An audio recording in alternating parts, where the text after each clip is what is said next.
तो सबसे पहले बात पीएफआई की, पॉपुलर फ्रंट ऑफ इंडिया, जिसके गठन का मकसद था मुसलमानों का विकास, जो बात करता है लोकतंत्र की। लेकिन आमतौर पर यह पॉपुलर कहां पर हुआ? दिल्ली दंगों में, एनआरसी की हिंसा में, विदेशी फंडिंग में। यही पीएफआई एक बार फिर सवालों में है।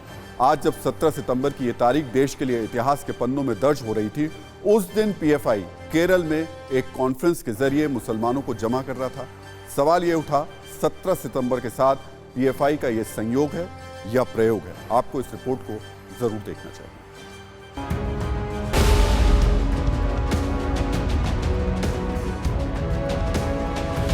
17 सितंबर, वो तारीख जब पूरी दुनिया हिंदुस्तान में फिर से शुरू हुए चीता युग की चर्चा कर रही है।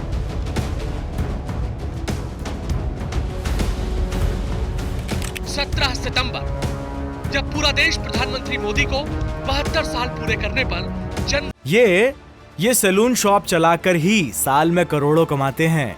आपको कमाना है, इनसे सीखना है तो फ्रीडम ऐप को अभी डाउनलोड करो। दिन की बधाई दे रहा है। लेकिन इसी 17 सितंबर को देश के एक सूबे में कुछ ऐसा हुआ जिससे सवाल उठे उस पॉपुलर फ्रंट ऑफ इंडिया के मंसूबों पर, जो खुद आतंकी गतिविधि और देश में दंगे भड़काने जैसे गंभीर आरोपों को लेकर सवालों में रहा है। जब 17 सितंबर को देश में इतिहास रचा जा रहा था, क्या उस दिन पीएफआई भी कुछ बड़ा रच रहा था? इसका जवाब समझने के लिए हम आपको आज की ऐतिहासिक जमीन बने श्योपुर से करीब 2000 किलोमीटर दूर केरल के कोझिकोड लेकर चलते हैं। आज केरल के कोझिकोड में पीएफआई ने एक ग्रैंड कॉन्फ्रेंस का आयोजन किया, जिसमें हजारों मुसलमानों के जुटने का दावा किया गया और नाम दिया गया सेव द रिपब्लिक।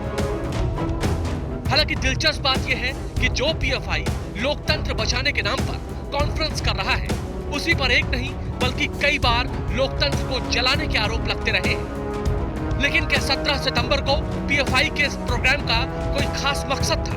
क्या सिर्फ ये संयोग था या फिर पीएफआई का नया प्रयोग था? पीएफआई की ये कॉन्फ्रेंस कटघरे में इसलिए है क्योंकि खबरों के मुताबिक इसकी शुरुआत तो जनवरी में हुई थी, लेकिन कॉन्फ्रेंस के लिए 17 सितंबर की तारीख तय की गई। ये वही पीएफआई है जो बातें तो लोकतंत्र की करता है, लेकिन इसका अपना विधान है, अपना निशान है और अपनी वर्दी है। इतना ही नहीं, पीएफआई की एक एक हरकत पर सवाल इसलिए उठते हैं क्योंकि उसका दामन पहले से बहुत दागदार है। पीएफआई पर दंगे भड़काने के आरोप है, आतंकी गतिविधि में लिप्त होने के इल्जाम है, लव जिहाद और धर्मांतरण जैसे आरोप भी लगते रहे। विदेशी फंडिंग को लेकर भी वो सवालों में है और नफरती तकरीरों के लिए कुख्यात है। हिंसा की बुनियाद नफरत होती है और नफरत फैलाने वालों के अपने अपने मकसद होते हैं। सवाल यह है, आखिर 17 सितंबर को ही कॉन्फ्रेंस के पीछे पीएफआई का क्या मकसद हो सकता है? आखिर क्या है पीएफआई का प्लान 17? ये सैलून शॉप चलाकर ही साल में करोड़ों कमाते हैं। आपको कमाना है, इनसे सीखना है तो फ्रीडम ऐप को अभी डाउनलोड करो।